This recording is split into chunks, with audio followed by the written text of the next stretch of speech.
नमस्कार। ईज़ीपे ने अपडेट किया है अपना आईटीआर फाइल करने का नया तरीका, जिससे न सिर्फ आप अपना और अपने ग्राहकों का आईटीआर भर पाएंगे, बल्कि इसके साथ आप एक अच्छी इनकम भी कर पाएंगे, वो भी बिना किसी गलती के। क्योंकि हर आईटीआर भरने पर मिलता है आपको एक डेडिकेटेड सीए का कॉल सपोर्ट, जो आपकी पूरी मदद करेगा आपका आईटीआर ठीक तरीके से भरने में। तो चलिए बताते हैं आपको ईज़ीपे के एप्लीकेशन से आईटीआर कैसे भरें। सबसे पहले आपको ईज़ीपे का एप्लीकेशन ओपन करना है। ओपन करने के बाद अपना आईडी डालनी है। आईडी डालने के बाद अपना पासवर्ड डालना है। पासवर्ड डालने के बाद आपको अपना पिन वेरीफाई कराना है। जैसे ही आप लॉगिन कर लेंगे आप होम स्क्रीन पे आ जाएंगे। होम स्क्रीन पे आने के बाद आपको नीचे स्क्रॉल करना है। स्क्रॉल करने के बाद आप नीचे देख पा रहे होंगे यहाँ ऑप्शन है इनकम टैक्स फाइलिंग का। आपको इस ऑप्शन पे क्लिक करना है।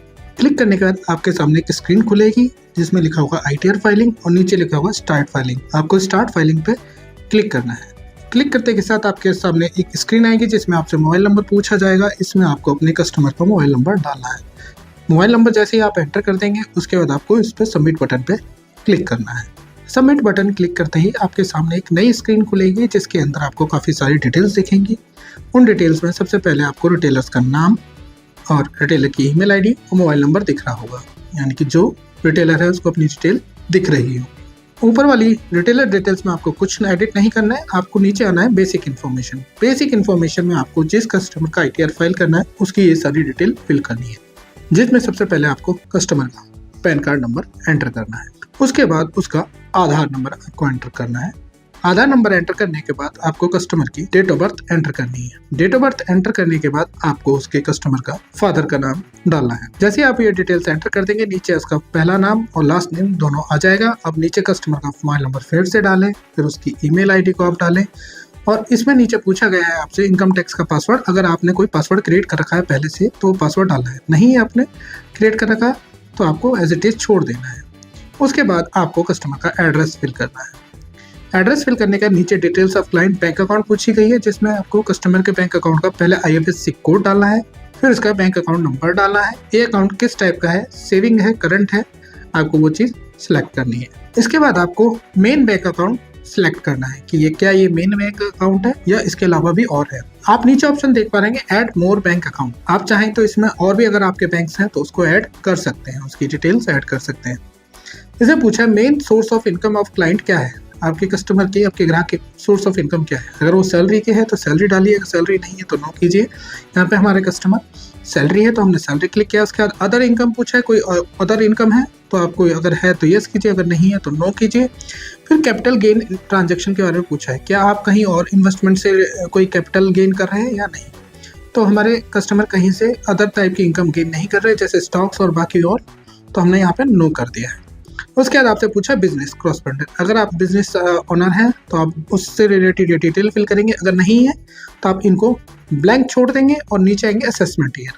असेसमेंट ईयर का मतलब आप किस ईयर का आईटीआर फाइल कर रहे हैं।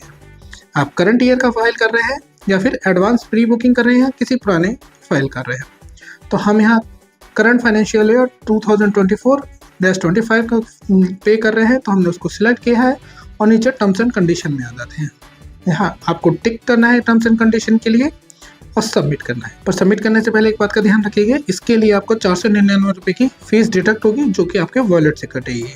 तो सबमिट सोच समझ के कीजिए। सबमिट बटन पर क्लिक करते के साथ आपके पेमेंट कंफर्मेशन का ऑप्शन आया है, आपसे फिर से पेमेंट कंफर्म की जा रही है। जैसे आप कंफर्म बटन दबाएंगे तो आपके पास सक्सेसफुल ट्रांजैक्शन का एक नोटिफिकेशन आ जाएगा आपकी अगली स्क्रीन पे, जिसमें आपके ट्रांजैक्शन की सारी डिटेल्स होंगी। उसके बाद नीचे लिखा हुआ है प्रिंट स्क्रिप्ट या फिर आप आगे डैशबोर्ड पे जाना चाहते हैं। जैसे आप अगले के लिए क्लिक करेंगे यहाँ लिखा आएगा ई फिलर एडिट सक्सेसफुली। तो यहाँ लिखा आएगा कि आपका ई फिलर सक्सेसफुली एडिट हो चुका है। अब आपको आगे प्रोसीड पर क्लिक करना है। प्रोसीड पर क्लिक करने के बाद अब आपसे ये फॉर्म 626AS को इम्पोर्ट करने के लिए पूछेगा। जैसे आप उस पर क्लिक करेंगे तो आधार जो आपने कस्टमर का आधार नंबर डाला उससे लिंक नंबर पे रजिस्टर्ड नंबर पे एक OTP जाएगा, वो आपको OTP यहाँ डालना है। OTP डालने के बाद जैसे ही आप इसको सबमिट करेंगे तो आपका फॉर्म 26AS इंपोर्ट होके सीधे टैक्स डिपार्टमेंट के पास पहुँच जाएगा और आपके पास एक इस टाइप का नोटिफिकेशन आया जाएगा जिसमें आपको कंफर्मेशन और साथ में आपको CA का एक नंबर होगा जो वहाँ लिखा होगा। आप उनसे कॉल करके हेल्प भी ले सकते हैं और वो आपको रिटर्न कॉल करेंगे ही करेंगे। मुझे उम्मीद है कि आपको वीडियो पसंद आई होगी और समझ भी आई होगी। तो आज ही अपने ग्राहकों को इस सेवा से अवगत कराएं और उनका ITR भरकर अपनी इनकम कमाएं। इस सेवा से संबंधित अधिक जानकारी के लिए दिए गए नंबर पर अभी कॉल करें। धन्यवाद।